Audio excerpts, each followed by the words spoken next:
Hi, I'm Rob, and today we're at the Shoe in Exton. The Shoe was believed to have become a pub in 1420. It was extended in 1640 to become a posting station for the Royal Mail coaches on the A32. I think it's been modernised since then. It's quite a modern-ish brick building. So we start our walk, walking away from the Shoe in this direction.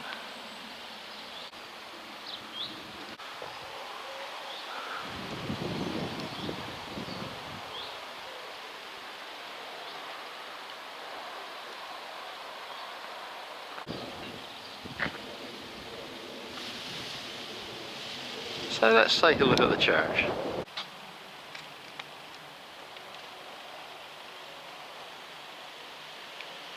The Church of St Peter and St Paul's is a 13th century church. It's built in 1230 and restored in the 19th century. And let's have a look, see if it's open.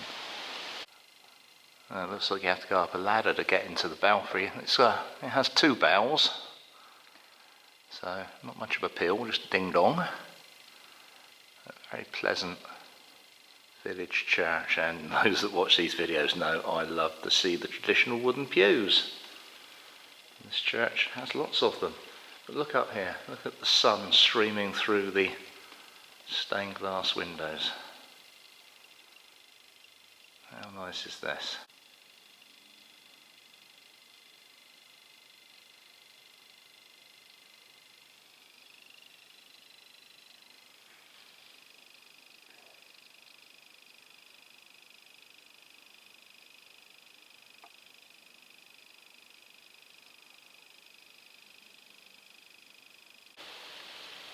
So records of Exton go back to about 940. It was granted to Ethelgard by King Edward I, and it was known then as East Saxnatun, and that's Saxon, or early Saxon, for the farmstead of the East Saxons. So that makes sense. By the 11th century it passed to St Swithin's Priory in Winchester, and like all things in Winchester and around Winchester, the all-powerful Bishop of Winchester. We come out of the church and we backtrack a little bit to carry on along this road and cross the A32. And then we're following the South Downs Way for a short time. Not good on garden flowers, but I think those are hollyhocks. I could be wrong.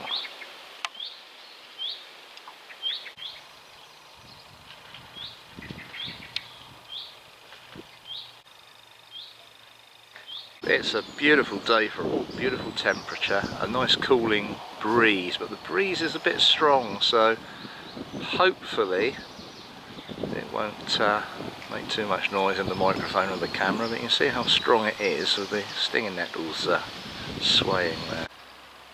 So we just missed a heron. We've been very quiet. I got the camera out and Trevor went, "There's a heron!" Off it flew. Anyway, that's the River Meon. I think what I'm going to do, I'm going to put my back to the wind. So even though we're walking basically behind this picture you're seeing on the screen, you're getting the view as if we're walking backwards, because that's keeping the camera out of the wind, and it means that I won't have such a awful noise going on in the microphone. Bit of a lull in the wind. We're heading this way.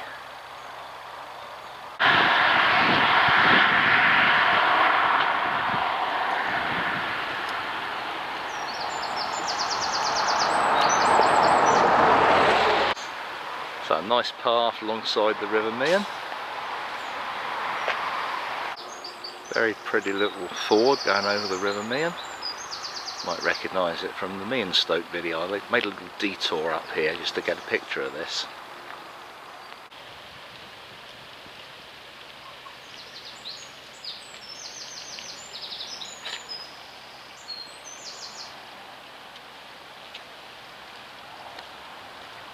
So the River Meon It's about 21 miles long. It rises at East Meon and it enters the Solent down at Hill Head. It's a beautiful chalk stream, but unfortunately in this area, due to farming, housing, the chemical content of the river's got a little bit unbalanced. The reason that's a bad thing is because all that flows into the Solent and causes awful algae growth in the Solent, which affects fish and invertebrates and is not good for the environment. So currently, as we speak, 2022, there's a bit of a housing ban going on for a little while Natural England sorts it out. But it is a beautiful river. So as we continue along, I forgot to say that the River Meon, the Meon Valley, is named after a Jutish tribe that replaced the Romans, and that tribe were called the Meon.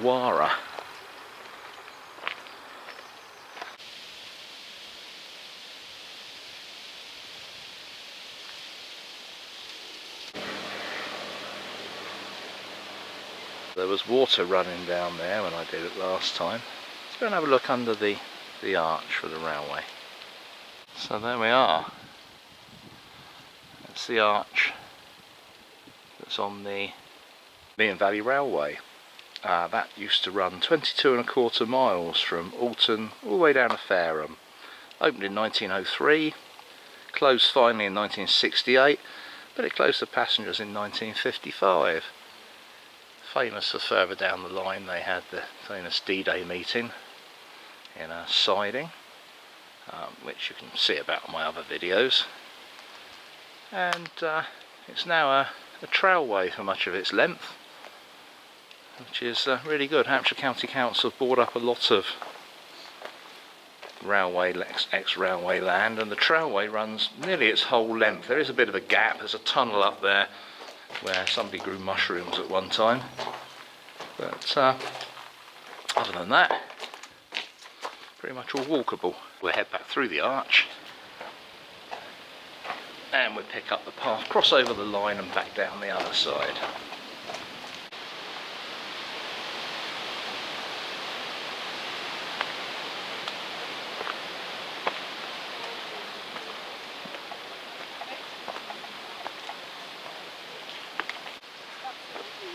And we cross over the line, that's the down line. Here comes Trevor, I don't know where he went to. And this way would have been the up line off to Alton. And you want to find out more about the trail, you can see it's for walkers, cycles, horses and carriages. And just Google Meon Valley Trail. So we're going to drop down the steps the other side and carry on our walk. So that's the summer and the riverbed's dry, so we could have come under the arch and carried on to bring us to this point. But as you can see in the winter, and some of you probably be walking in the winter, it's not, there's a little footbridge over. Now careful at this point, look out for that yellow arrow which points to this path over here. Do not be tempted by the very nice path that leads off to the right, or walking up the riverbed. We're going off to the left.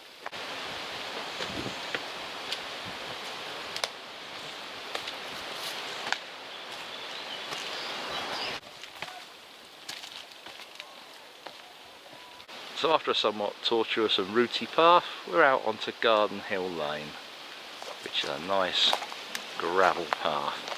And this leads us up to the Monarch's Way path. So it's a hot day and all the sheep are going for a drink.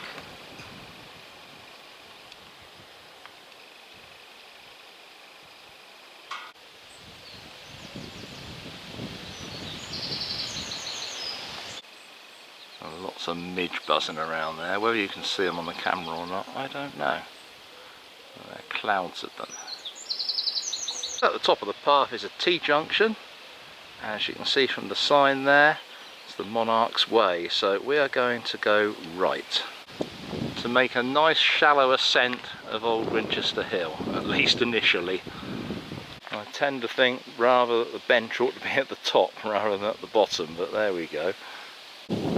So careful here, don't go sailing up the track into the field. There's a little bit in the bushes, and we go down there and follow the path to the right.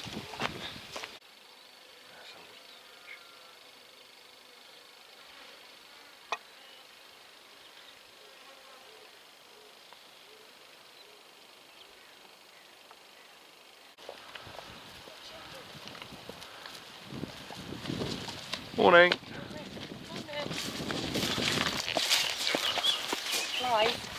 Morning.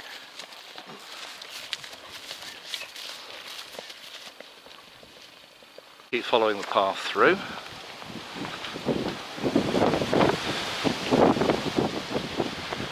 It's starting to get quite blowy up here now.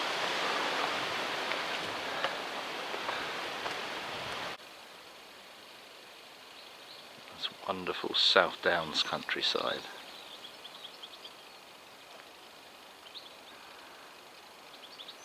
At the sign we continue to the left.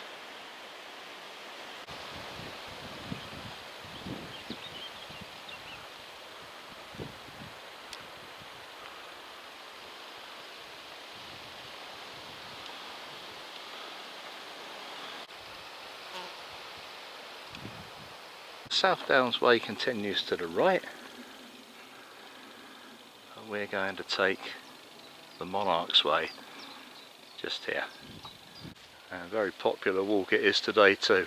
Here we are. This is where we make a slightly steeper ascent up Old Winchester Hill on a National Nature Reserve.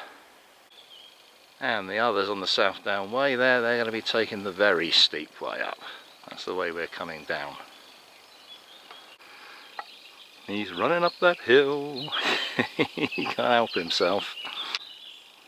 Meanwhile, I labour on up the hill in a pool of sweat.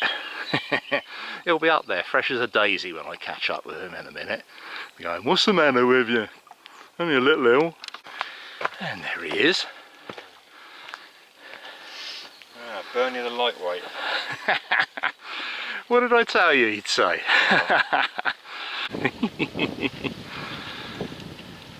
Madman, absolute madman. 197 metres, 198 if you sit on top of the trig point. That's the Isle of Wight in the distance, you can see. Bridge down on the left, St Boniface down just in the middle. And if you look carefully, you would have seen the oil refinery at Foley. You can see at the top of the Spinnaker Tower. So Old Winchester Hill, as I say, 197 metres high, that's about 646 feet, 198 metres with the old trig point here. It's been a path along this chalk ridgeway for about 8,000 years, so it's a very ancient site. The hills of the South Downs were formed back in the ice ages that were over 500,000 years ago, a lot of them, and the glaciers crept down and then they retreated and they buckled and pushed the earth and formed these lovely folds of hills that you see now. So about 4,500 years ago, the people of the Bronze Age used to bury their important dead up here. You'll see lots of barrows, tumuli on the map. That's where they buried their important dead. Then about 2,500 years ago, in the Iron Age, they decided to build an Iron Age hill fort. And these mounds were very good bases to put their huts and animal pens on, so they could keep a lookout what was going on.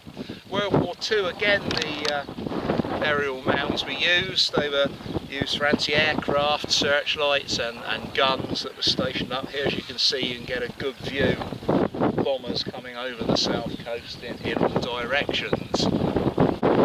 So the shallow chalk grassland is really important for lots of endangered species. There are lots of orchids here, cowslips, field fleawort, and a lot of oxeye daisies, as well as the more common clover and buttercups and so on. It's just a beautiful national nature reserve, and it's got one of the highest protections in the whole of the country as such. And if you're looking at me and thinking, "Rob, where's your beard gone?" I had an accident with the beard trimmer, so it went really short. And I thought, well, I could do it in profile like this, and you wouldn't notice. And I'd look a bit odd if I was looking like that, so I decided to shave the whole lot off. but it will grow again, don't worry.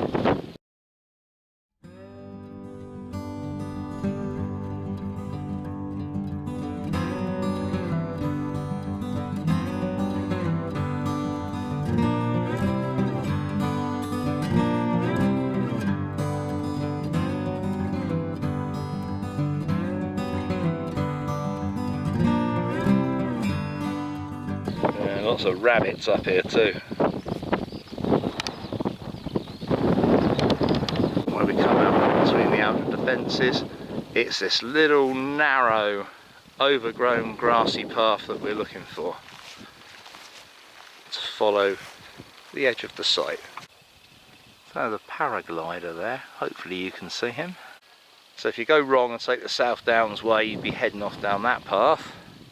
In actual fact, we're taking this diagonal path from the edge of the site down the steep part of the hill, and there of course are the outer banks of the Iron Age hill fort.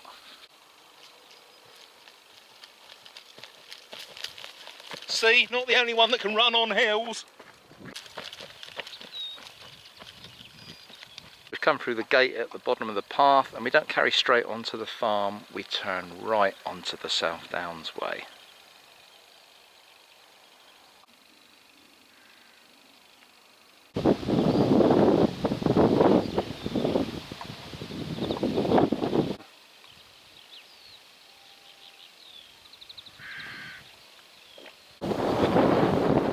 So at the side, we're going to take the path to the left. There's a lot of ground nesting birds at the moment, so keep your dogs on leads, of course, as well as livestock in the fields.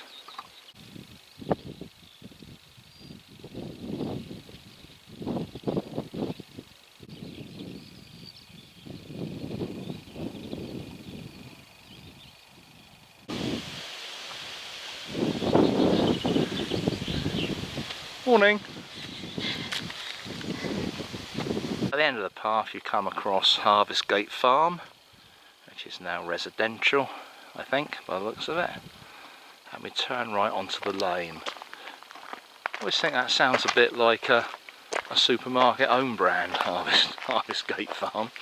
Can't remember what the Tesco one is, something similar. And we're turning right up the lane. I wonder if it's milking time. Hello, littlins.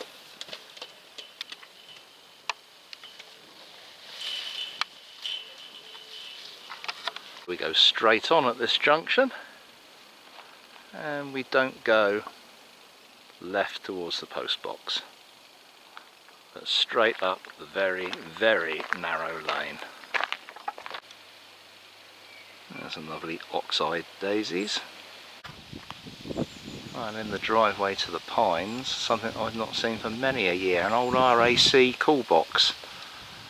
Needs a bit of doing up, but yeah, very good. Used to get a key if you were an RAC member or an AA member. That allowed you to unlock the box and make a phone call to the emergency services. Oh, so that was funny. The car engine you might have heard was the lady of the house. And she's telling me her husband's a builder and he picked that up and has been meaning to do it up. But they're so rare, I haven't seen one of those for years, apart from at Bewley in the Motor Museum.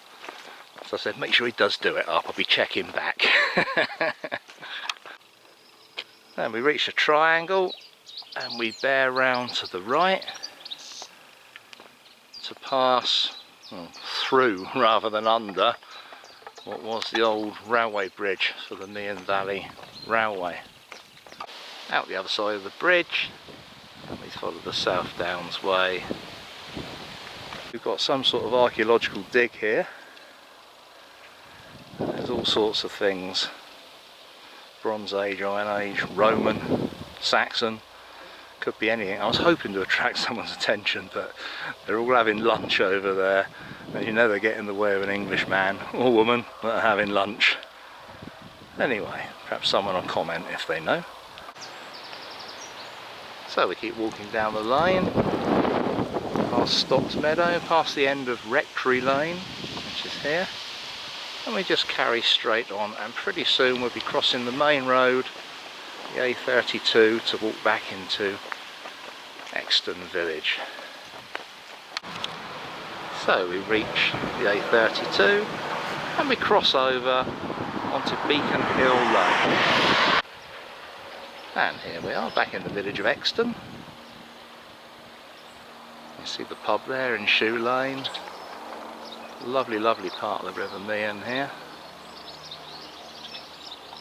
Okay, so that was a lovely walk, and the way we did it, it's a nice shallowish walk up to the top of Old Winchester Hill. Wasn't too bad. Bit of discrepancy on the tracking apps that I've got. The Ordnance Survey one says 4.78 miles. My Relive and my other app says about 8 miles, so I'm at a loss as to say how far that was. But by the feel of my feet, I would go for about 6, and it'd be a bit just about right, I should think. Anyway, we've had a lovely walk. If you liked it, then please like and subscribe. But we're going to go in, hopefully have a chat with the pub landlord, have a look at the food and the drink, and have some lunch. Follow me. It's a lovely pub. Trev's already on his way in.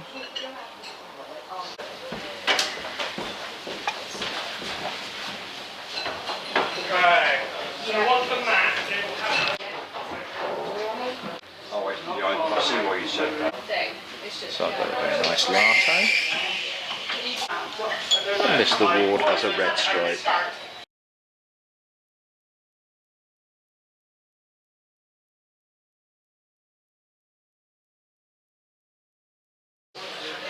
Okay, so this is Luke Smith, and he oversees the pub and also the Buck's Head round the corner.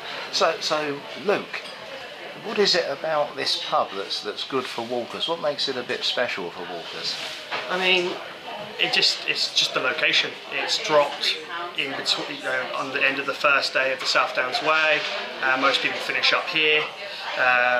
You've got the old disused railway line, which runs parallel to the pub and the village. You've got Old Winchester Hill, which you can see from our pub garden, and Beacon Hill, which falls behind the pub.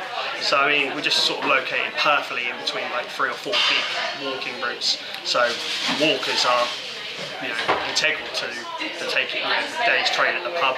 Without them, there'll be some days where we'd see hardly anyone. Yep. So they're a massive part of the business. And good for this new cycle route as well. Absolutely, yes. Yeah. So obviously the King Alfred's Way the last couple of years has become quite big. I know that a lot of people are passing through here. Apparently the walk takes in quite a few decent pubs in the area that the cycle route goes around. But that's something that since COVID in particular, I'm noticing more and more people are doing. I know that our sister pub, the Buck's Head, are benefiting massively with the rooms and the B&B because of all the walkers and the cyclists coming through. So I see you've got a beautiful garden here, yes, sitting down by the river again, very pleasant place to sit. And I noticed the Buck's Head and yourself seem to have unique selling points when it comes to pubs. The Buck's Head's got us that lovely Italian pizza oven. Yes. And I noticed you've got a bakery over there. We do, so you bake your own bread? We do, yes. We bake anywhere between 30 and 50 loaves a day. Really? We do that 7 days a week, and have done now for the last 6 to 7 years, I believe. It's something that, it's a labour of love. And one of the chefs comes in early every morning to get it done, ready for service. We use it for our doorstop sandwiches that run on our lunchtime menu. It's a nice mixed seed granary with fennel seed and black treacle. You can pick a loaf up. You don't have to be dining here to be able to eat. To pick up a loaf of the bread, you could just pop in and grab a loaf. A lot of the locals do. We've got a couple of big customers, and we now provide one of the local holiday letting places in the area, anywhere between 9 and 2 dozen loaves a week. This pub was only built in the 1930s. Yeah. So it's on the site of the previous pub. Yeah. Yes, so the site of the previous pub was across the road in the pub garden, being so close to the river and so sort of almost level with the river, used to suffer massively from flooding. Yeah. You can see throughout the pub there's photos of the old pub and the lengths of what people would go through to have a pint. There's photos of people stood in waders up at the bar, children rested on the bar whilst they're nursing a pint. So what they did in the 30s, they knocked the pub down, built it away from it over the here. water and built it up on a platform, which is where you have to step up and to get in. And the cellar is no longer underground, it's a room out the back. That's brilliant, thanks Luke. That's okay.